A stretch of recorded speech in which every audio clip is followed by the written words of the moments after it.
This is Sports Takes with Nate Skates. No spin, just straight sports. Welcome to the show. I'm your host, Nate. On today's episode, we're going to get into MLB free agency. What have been the biggest moves so far this winter? Later in the show, we'll talk about college basketball, including the Cats. What is going on with Kentucky this season? Then we'll talk about Georgia's blazing hot start on the Hardwoods, all today.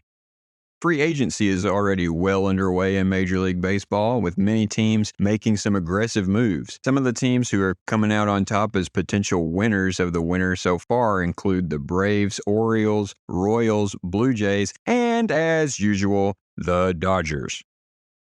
The Braves made a big move last week in signing former Padres closer Robert Suarez, beating out the usually moneybags Mets to do it.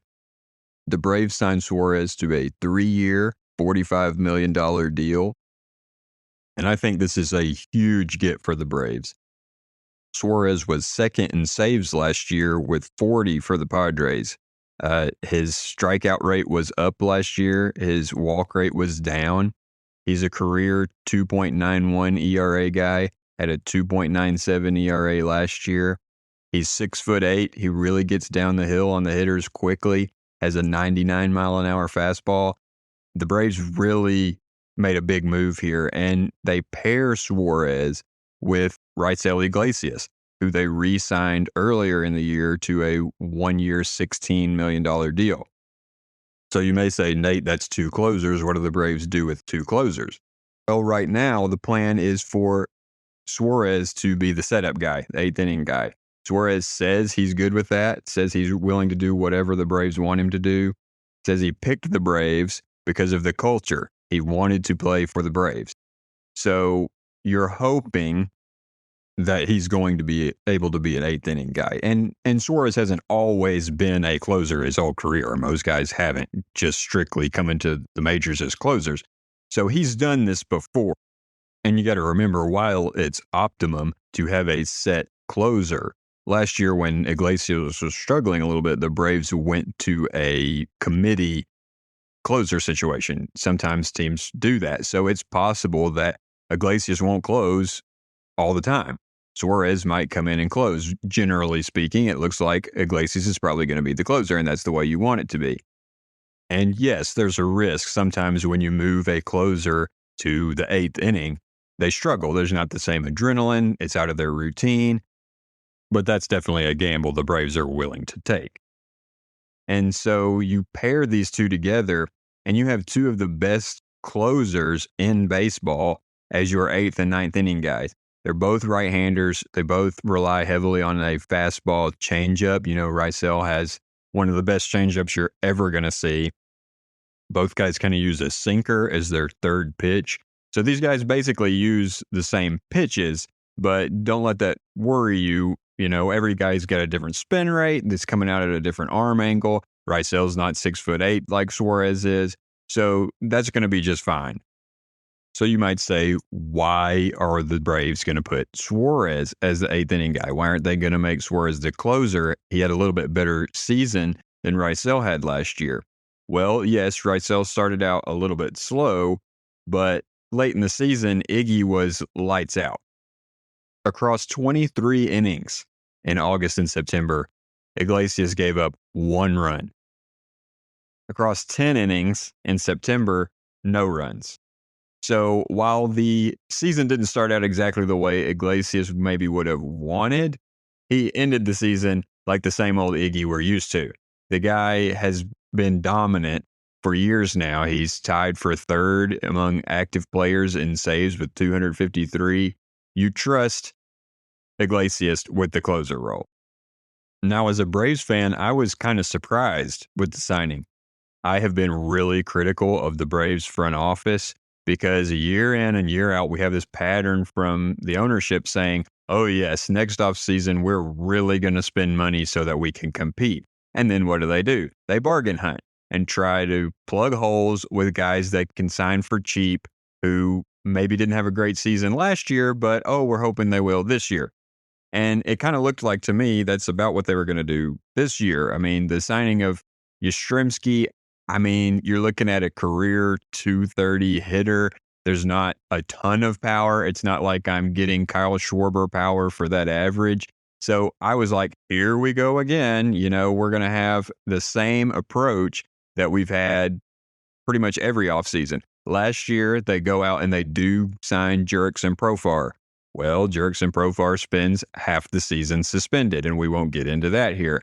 But then when he comes back, not really to the standard you were hoping. Had some good moments, but the Braves, generally speaking, have chosen to re-sign their own younger players rather than go out and sign big free agents to compete with the Mets, the Dodgers, the Phillies, who in the National League are spend, spend, spend. Now, that's changed a little bit this offseason. You got the Braves signing Suarez. You see the Mets kind of pulling back a little bit, and we're going to talk about the Mets spending here later. But what the Braves have done here is say, we want to win. And there's been some rumors, as there always are with baseball, and most of those are never trustworthy, but links the Braves to Bo Bichette, links Braves to Framber Valdez. We'll see. We'll see if the Braves make any more big moves. To me, they have to do something at shortstop. We have been trying to put a Band-Aid on the shortstop issue for a couple years now. You go from, this goes all the way back to Andrelton Simmons under previous leadership. You had the best defensive shortstop in baseball at the time. He was a pretty good hitter at the time. He's young. You have him under control. You trade him away. Okay, well, we end up later with Dansby Swanson. Dansby Swanson's a great player, does a great job for the Braves. Fan favorite. What do? You let him get signed away to the Cubs. So what did the Braves try to do to address Dansby Swanson's absence? Well, we'll stick with Orlando Arcia, who had been the utility guy for the Braves, rather than go out and pay a shortstop. Arcia has a good first half of his first season, makes the All-Star game, and it was all downhill after that.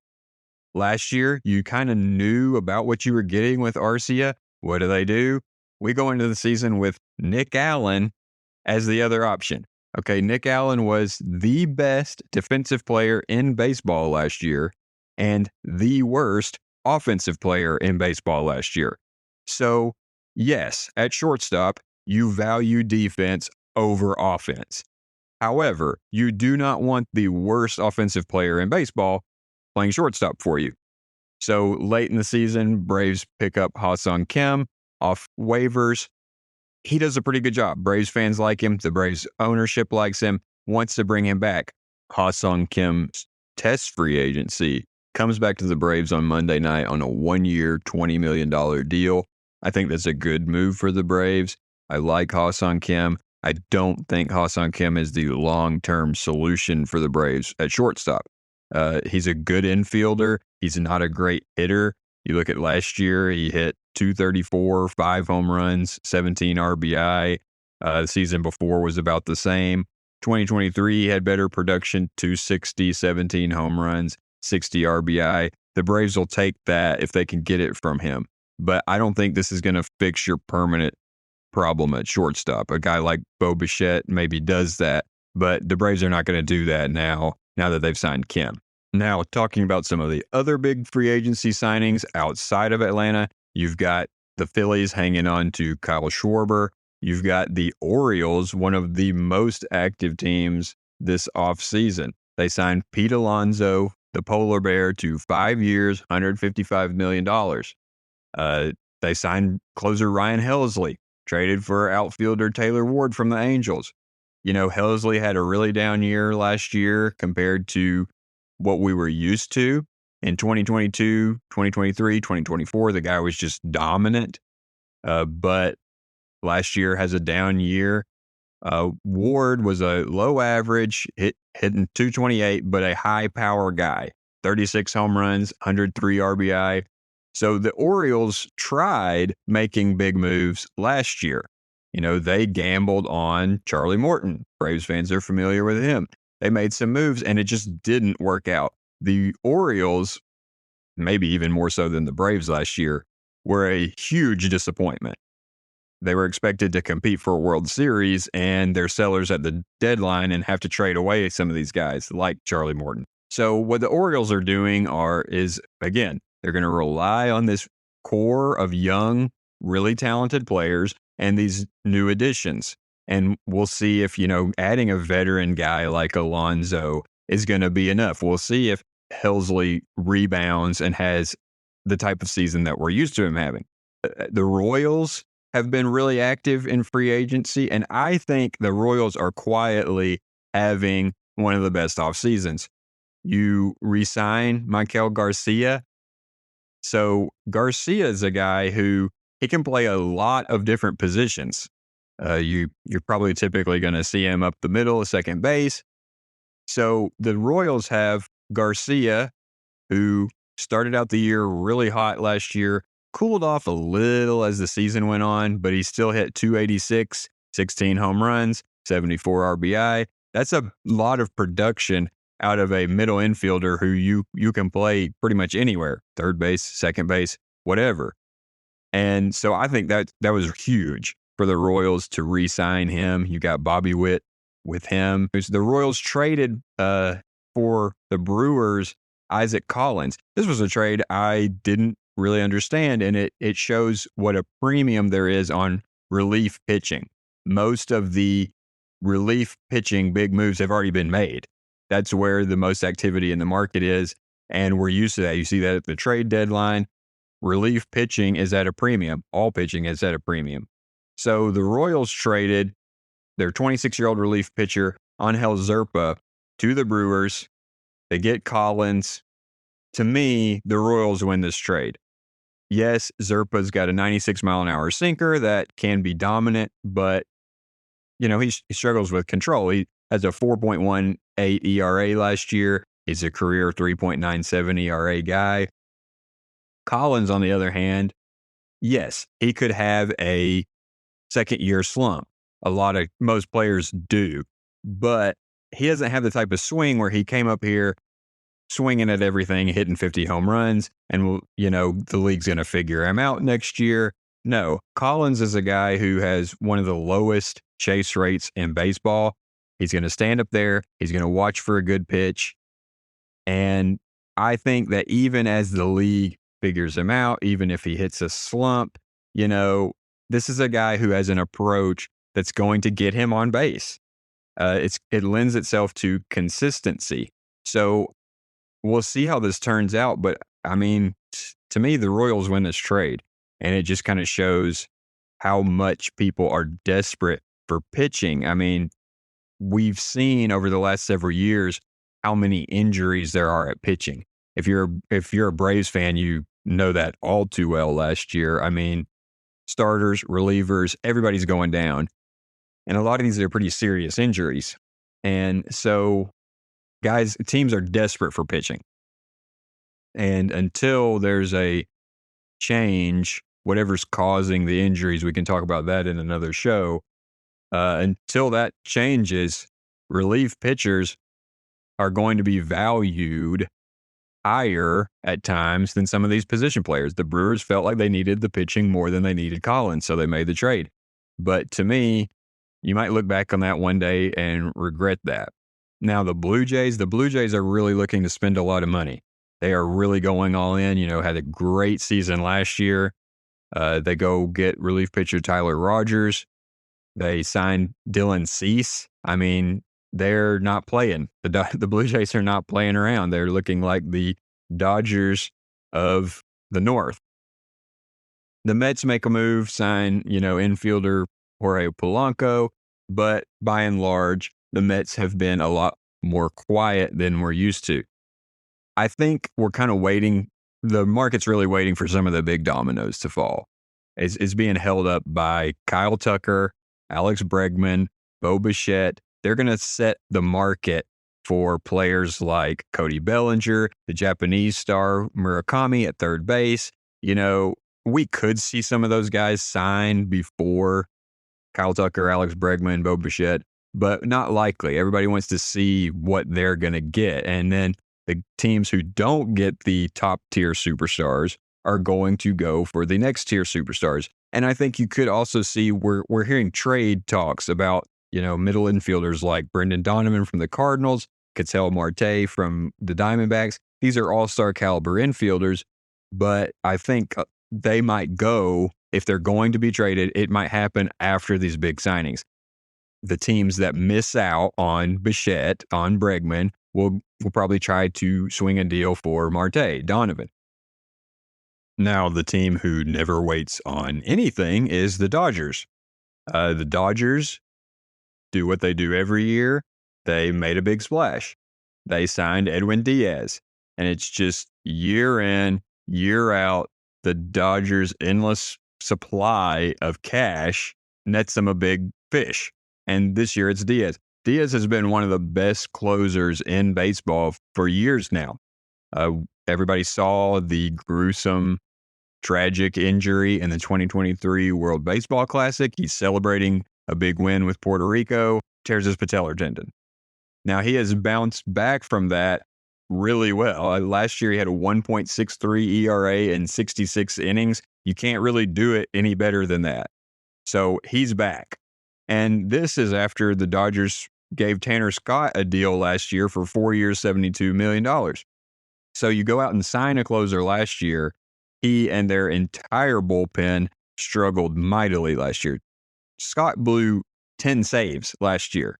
He had over a 4.7 ERA, and he got hurt before the playoffs. So that signing was a disaster for the Dodgers. Now, could it totally turn around this year? Of course. But they weren't going to wait around. They went and signed another closer. And that's the thing with the Dodgers. If you make a bad signing one year, so what? And you saw that with the way the season turned out.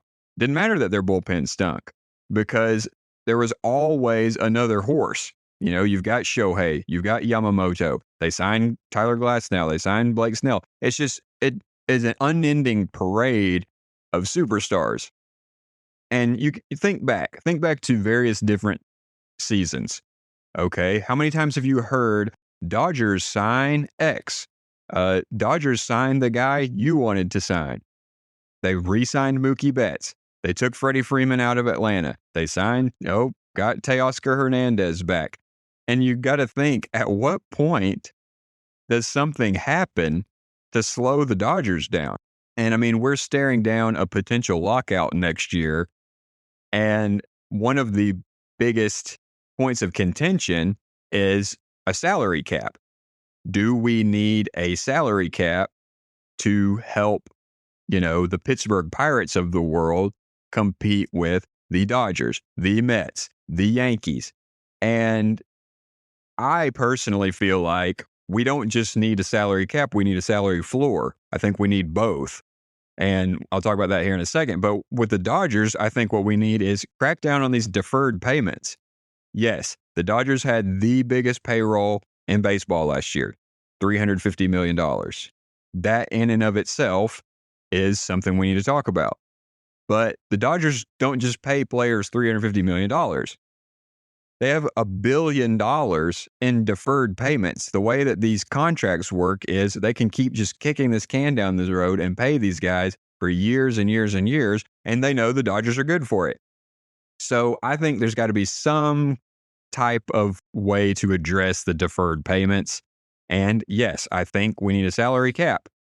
Players don't want a salary cap. There's a strong possibility it won't happen because the players are going to fight tooth and nail against the salary cap. They want to continue to get paid more and more, and you can't really blame them for that. But this is not sustainable.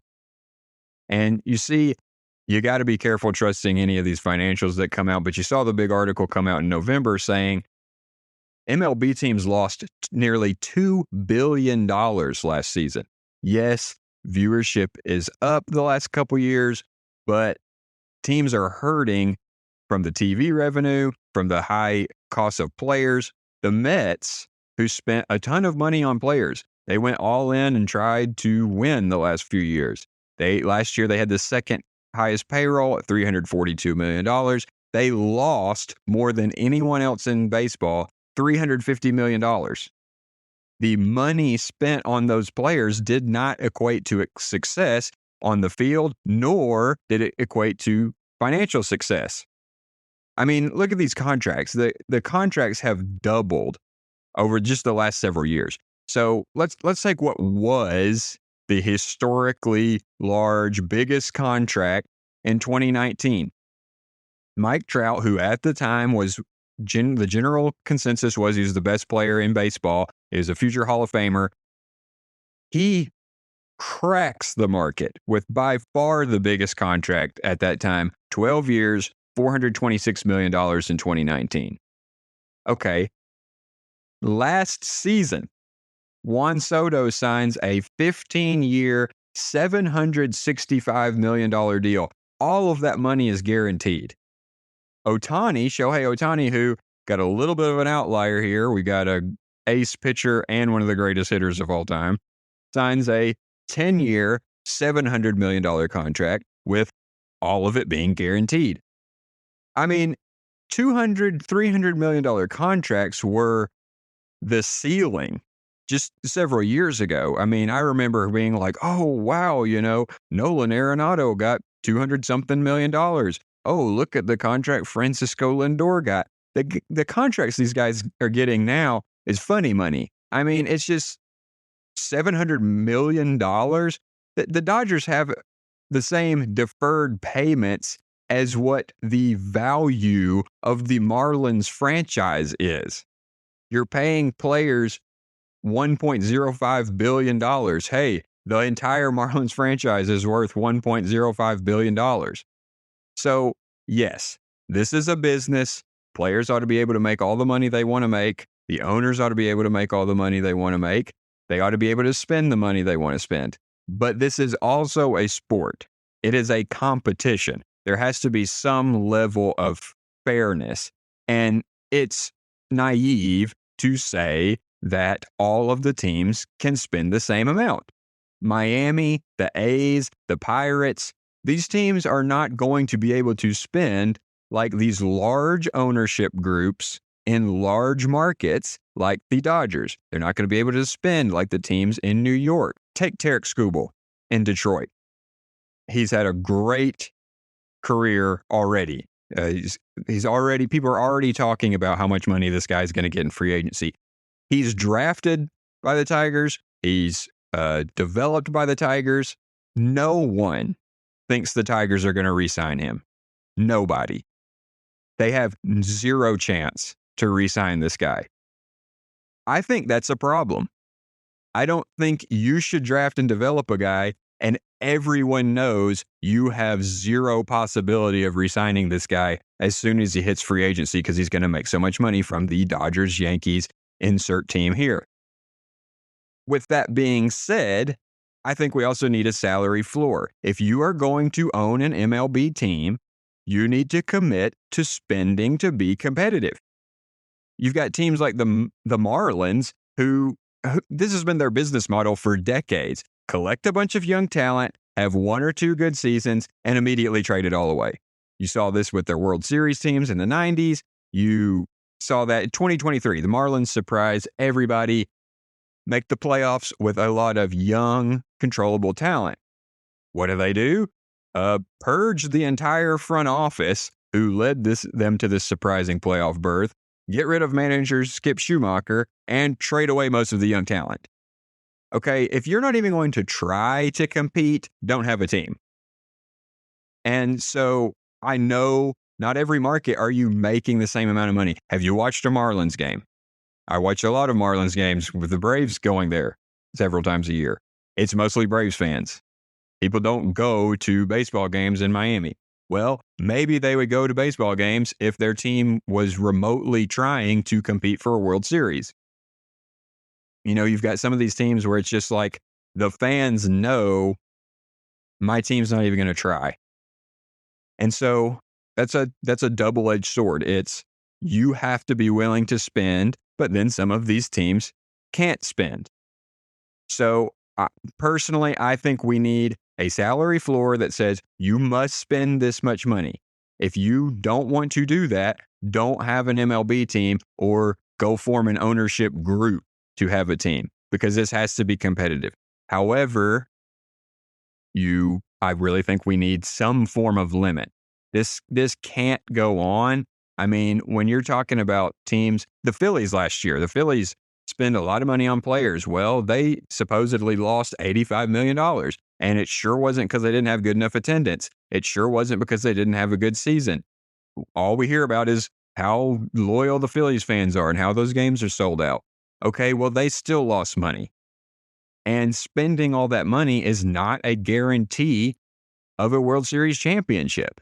Now, it's sure working out for the Dodgers well. You know, they've had tons of success over the last decade, won the last 2 World Series, but there has to be a way to cap this spending. And if we do not slow down the spending, what is going to happen? Your average MLB fan is going to be priced out of going to games. The ticket prices are going to increase. The merchandise prices are going to increase. The TV prices are going to increase. And a lot of those things already have over the last few years. And how's the average American doing over the last several years? The average American's salary didn't double, quadruple over the last few years, like the highest contracts for MLB players.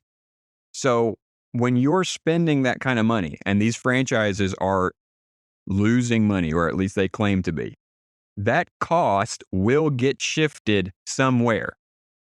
And as we've seen with other sports, you build a brand new stadium, you get more success at a team, the tickets cost more, and suddenly the regular fans who have been supporting this team for however long can't go to the game. And I don't want that.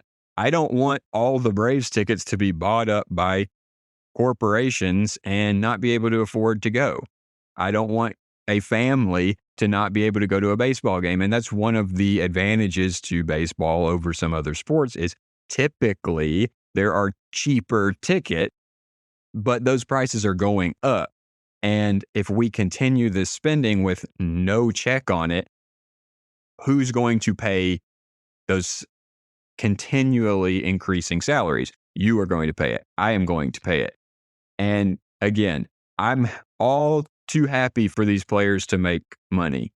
But if this is going to be a sport where teams compete and we want fan bases to have some hope that their team maybe will make the playoffs, maybe will win a World Series, then we have to be spending similar to the same level. We can't have the Dodgers spending $350 million and the Marlins spending $60 million. That's just not a good business model. So I think going forward, there's got to be something. The players and the owners have to agree to something to make the competitive gap, the spending gap, close. It was a big weekend in college sports. You had the Army-Navy game, one of our country's greatest traditions. It was another close game. And if you haven't seen it, it was a 1-point win by Navy, came right down to the wire. That was awesome to see every year. It's just a reminder that there's a lot more than just football. And it's a reminder of how important it is to these guys who are about to go serve our country to get another crack at each other on the football field. And we also had the Heisman Trophy ceremony. Indiana's Fernando Mendoza, quarterback, won the Heisman. I didn't think that was a surprise, the season he had so far. I mean, just coming up big in clutch situations over and over. So it was great to see him win that and see his exuberance. His family just looks like a great family. A lot of love there for each other. And I really enjoy seeing how excited he gets. He's not up there doing coach speak. He's just letting it fly. And I really like to see that. And it was great to see him win. Now, Mendoza was not the only Indiana athlete on the big stage this weekend. As most of you guys probably know, UK and Indiana had a big rivalry game this weekend. And the storylines coming in, other than Charles Barkley and Dick Vitale calling the game together, was what's going on with Kentucky? I mean, I talked to some Kentucky fans lately, asked me, are you going to talk about the Wildcats on the show? Yes. we're going to talk about the Wildcats. And so far, it's been a little bit of a disappointing start for the Cats. If you're not aware, the Cats are spending $22 million in NIL money on players. That is far exceeding what the vast majority of programs are spending. It's even exceeding what some of the biggest programs are spending. Some of the teams Kentucky's already played. Coming into the game, Kentucky's already got losses to Michigan State, North Carolina, Louisville, and a devastating loss to Gonzaga. None of those programs are spending what Kentucky is spending. I mean, Gonzaga's spending about $3 million in NIL. Louisville's estimated to be spending about $10 million. Michigan State estimates are somewhere around $3 to $4 million. I don't know if that's accurate or not. And then even North Carolina's only spending $14 million. So Cats fans are right to say, we want better results. We want to see a better product on the hardwood. So I really wanted to look today at what has been going on with the Wildcats. When I go back and watch some of these games, I see some fight. In the Louisville loss, they get down big, fight back, get down again. It just kind of goes back and forth. That's not a terrible loss, both because Louisville's a good team and because, you fought back. But when I watch the North Carolina game, I mean, this is a pattern with Kentucky in a lot of these games of really struggling to shoot the basketball, really struggling with the three-pointer, the offense just really being out of sync. So in that North Carolina game, Kentucky went nearly 11 minutes in the second half without a field goal, minus free throws. So Kentucky goes a whole stretch of time all the way down to about 2:43 left in the second half of not making a basket. It's pretty hard to win, especially against a team like North Carolina, if you don't hit a shot for over half of one half. And so obviously you're saying the Kentucky Wildcats are struggling to score. That is the biggest problem Kentucky's been having. I mean, you're watching games and you're 10 minutes into the game and they got 10 points. You get to halftime, they've got 20. That is not sustainable. Now, remember, do not panic. Kentucky has been playing a much more difficult schedule than most programs play the first 10, 15 games of the season. So most teams are not lining up against Michigan State, North Carolina, Louisville, and Gonzaga. And in a lot of these games, they're fighting hard. This is not they're not getting blown out most of the time, minus the game against Gonzaga. There's no shame in losing to Gonzaga. I obviously know that as a Georgia fan. Gonzaga knocked us out of the NCAA tournament last year. Gonzaga is a great program every year. But when you lose by 30 points and you have 7 times the NIL spending, that's not a good look, and it's got fans mad, and it should. They did not look good in the Gonzaga game. They looked overmatched. They were really having trouble, hitting shots, which has been the problem all year. But I'm also seeing in some of these games, Kentucky's just really seems to be struggling with bigger, stronger players. There doesn't seem to be great size on Kentucky. Obviously, that got a lot better this weekend. You had Diabate come back, and that made a big difference. We'll talk about the Indiana game here in a second. But I'm just seeing guys that don't look like they're recovering well. They're getting screened. They're not closing out on threes. And obviously, you guys who are Kentucky fans can tell me if that's right or wrong. It's just what I'm seeing. But these are young kids. As usual, Kentucky's got a young team, and it takes a whole season to really see what the team's going to be. We saw this with Georgia football this year. Beginning of the season, we were really susceptible to the pass, especially deep passes. We had some young defensive backs who are getting burned. Now, look what Georgia's doing. So it's just going to take a while for them to gel. But what's really concerning is what everybody can see with their own eyes is the the problem with three-pointers. I mean, after the Indiana game, Kentucky is ranked 243rd in three-point percentage. They're pairing that with being ranked 157th in offensive rebounds. So you're missing your threes, and then you're not getting the rebounds. That's not a good combination.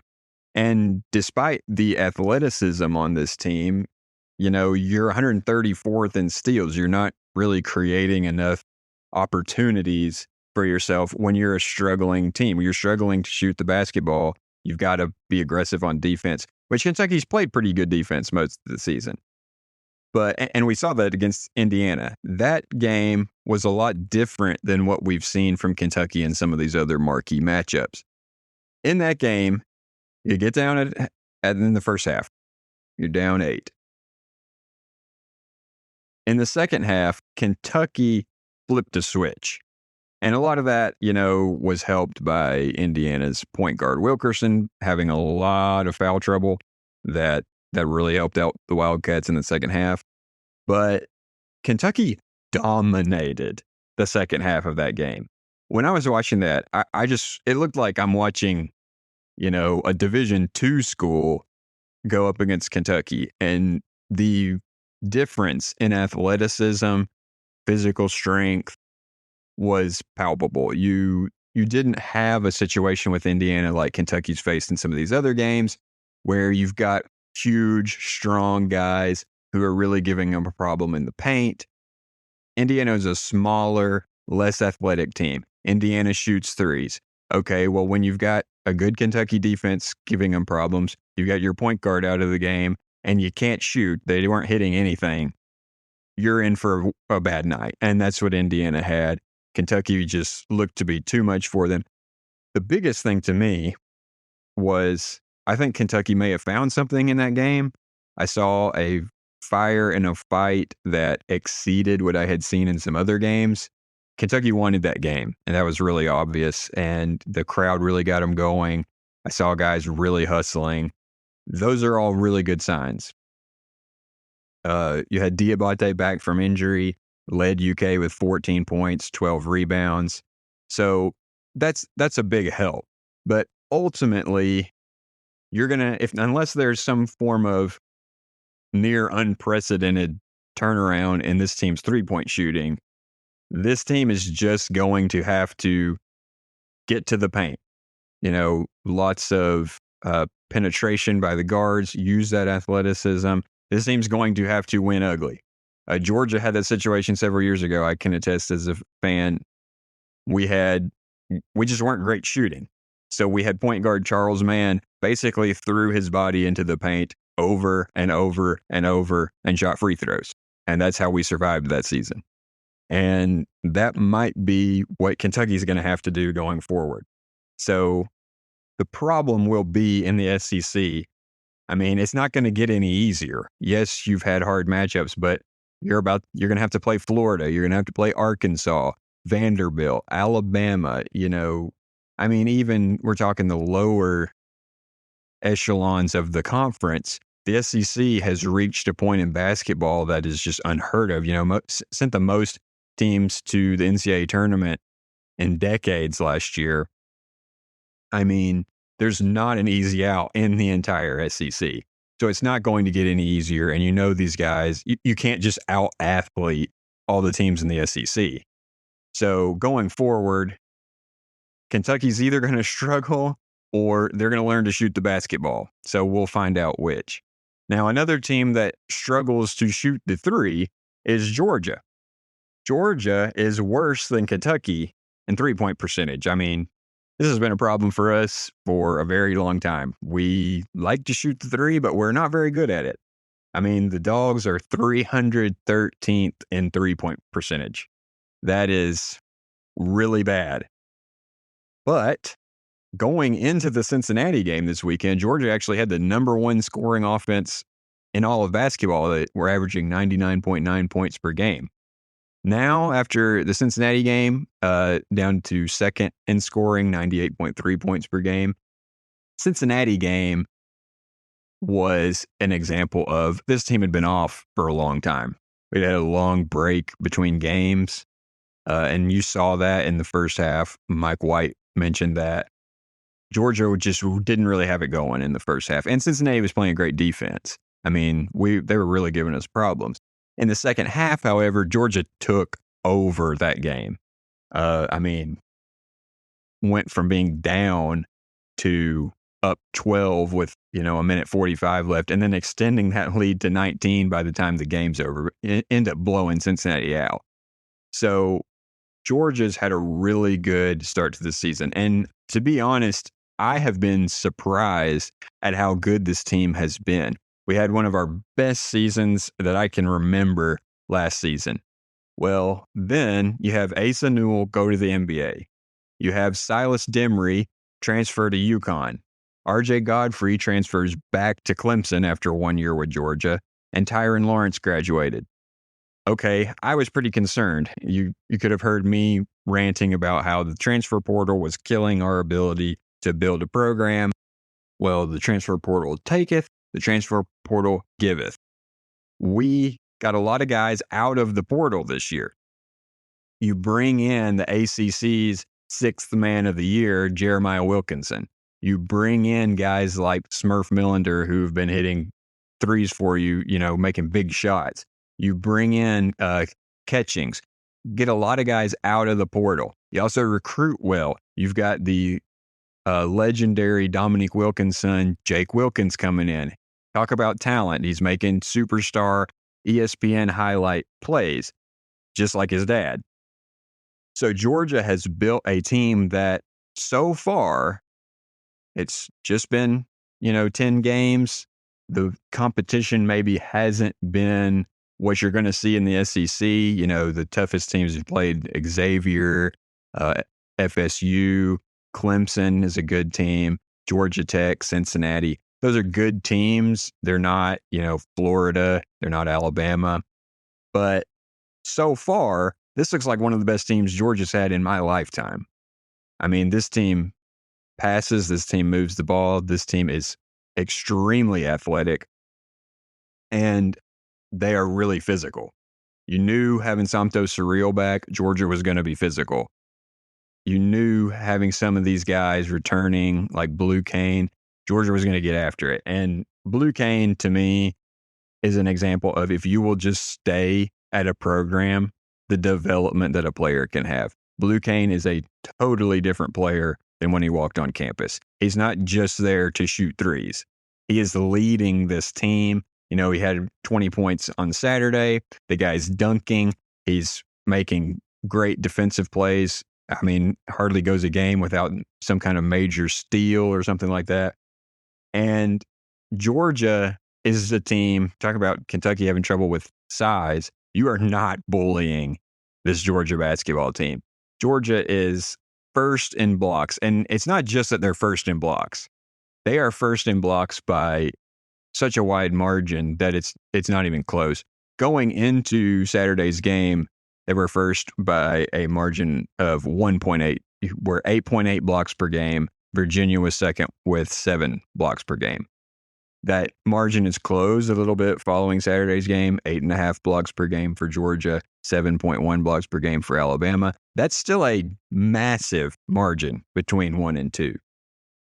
This team dunks more than just about any team in basketball, getting about a quarter of their points from dunks. They've already earned the name Dunkyard Dawgs, and these aren't little baby dunks. These are bring down the rim jams. And this team is really rolling. I mean, listen to this. They're 30th in offensive rebounds, 16th in defensive rebounds, 6th overall in rebounding. 8th before the Cincinnati game, 11th today in steals. You're number 2 in offense. You're number 6 in rebounding. You're number 1 in blocks, and you're number 11 in steals. That's a pretty good recipe for success. The problem is they like to shoot threes, and they miss a lot of threes. So that'll be the handicap for the Dogs going forward. A guy who I don't think gets any attention, but should. Noticed him when he came into Georgia last year. Justin Abson. Justin Abson is an older guy, one of our big men. He came in last year, and I noticed this guy makes some seriously smart plays. He is an effort guy. He's not the most. He goes to the floor. You saw it in the Cincinnati game. He had a situation there where he just dove to the floor, beat everybody to the basketball, gives it back to Blue Cane. Blue Cane gives him an alley-oop. He gets a dunk. Abson will come in for a few minutes and have a series where he blocks a shot, gets a rebound, makes a great pass for an assist, gets a dunk. I mean, when the guy comes in, I'm always looking for him to do something. No, he's not going to shoot the basketball great.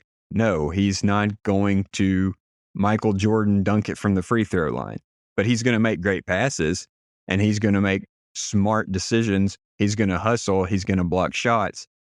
Those are the type of guys coming off your bench that help you win games. And Georgia is rotating. If you haven't watched Georgia, Georgia is playing an 11-man rotation right now. That's not unheard of the first few games of the season, but Mike White's talking about using an 11-man rotation going forward. That is a little different. And what's so funny about this is he might actually be able to do it. Georgia has just got the horses this year who, if you're trying to think, okay, who would my 8-9-man rotation be? You start thinking, who am I going to leave out of this? I mean, Georgia can just continuously rotate waves of players and just wear down the other team. I mean, you can't run with the Dogs for that long. And that's what they want to do. They want to get up and down the floor, and they're doing a great job of it. I'm having a lot of fun watching it. I'm shocked. I've never seen a Georgia team with this kind of offense. Typically, Georgia is absolutely plagued by turnover problems, poor shooting. And so, yes, still not shooting the three great, still not awesome in turnovers, 136 in turnovers, but you're doing a better job taking care of the basketball, especially considering the pace of play. So Georgia's getting a lot of possessions, and generally speaking, they are taking advantage of those possessions. This is not maybe they'll be a 10 or 11 seed in the tournament. Yes, the SEC is going to be brutal. This is a team that is going to surprise a lot of people. Remember, Georgia beat Florida, the later national champion, last season. I think this team is better than last year's team, just judging from what we've seen so far. And I think that there's going to be some more upsets like that. Maybe it's Kentucky this year. Maybe it's Florida. Maybe it's Alabama. You know, you never know who it's going to be. Maybe Georgia makes a little noise in the SEC tournament this year. But this team, Mike White, has got the Dogs rolling. And far from, oh, poor Georgia, everybody poached their best players. You know, they went to the NBA. No. Mike White reloaded. And this team is going to make some noise. So last episode, I told you guys that I was going to start asking the listeners a question each week. This week's question I want to ask is, who would you have picked to win the Heisman? If you're asking me, I totally agree that Fernando Mendoza earned it. When I was watching the Big Ten championship game, I thought, oh, this kid very well may have just won himself the Heisman. But you also, I think, could have made an argument, Diego Pavia, what he's done for Vanderbilt, the type of player he is, both passing and running. Jeremiah Love is an incredible running back, and I think a lot of times any position but quarterback gets overlooked in the Heisman. So those are two guys that would have been in the running for me. I, who am a biased Georgia Bulldog, would have put Gunnar Stockton in the conversation, how he's led the Bulldogs so far, scoring a lot of touchdowns both through the air and on the ground. But if I had to vote, originally I probably would have gone with Pavia or Love. However, you got a problem with Pavia. You saw this after the vote, coming down, putting on his Instagram story, cursing at the voters, which, by the way, some of the voters are Heisman Trophy winners. That's part of why you didn't win the Heisman, dude. Of the way Fernando Mendoza carries himself versus the way Pavia carries himself. Because the Heisman Trophy isn't just who the best player is. The Heisman Trophy is how you represent yourself, how you represent the team, how you represent college football, how you're going to represent the Heisman fraternity. And I don't know, maybe they didn't want another Johnny Manziel situation who Pavia models himself after, brings up really frequently how much he loves Johnny Manziel. Maybe the Heisman Trophy voters didn't want to see that again. So you got a nice kid like Mendoza. Everybody seems to really love the way he carries himself, leads this team to a 13-0 season. They're the number one team in the country. They're going into the playoff with a chance to win a national championship. Pavia is running his mouth about Heisman voters, and they're not in the playoff. So I think that's part of why Mendoza got it instead of Pavia. So maybe check your attitude next time, guy. Now, that's all the time we have for today's show, but you don't want to miss on Thursday. We're going to talk about the first round of the college football playoff, which starts on Friday. We're going to talk about those games. I'll give you my picks, so you can be sure to mark those down and make fun of me when I get them wrong. And also, if you would like to, I have started a bracket challenge on ncaa.com. I can put the link out for that. The group name is called Nate's Takes. If you'd like to do a bracket challenge, it's a lot like the NCAA tournament in basketball. You can go ahead and go in there and make your picks of who you think will win the college football playoff. Be sure to join that bracket challenge and be sure to listen on Thursday. Thanks for listening to the show, and hope you will like, subscribe, follow, share it with your friends, and always appreciate you guys, and hope you guys have a great week.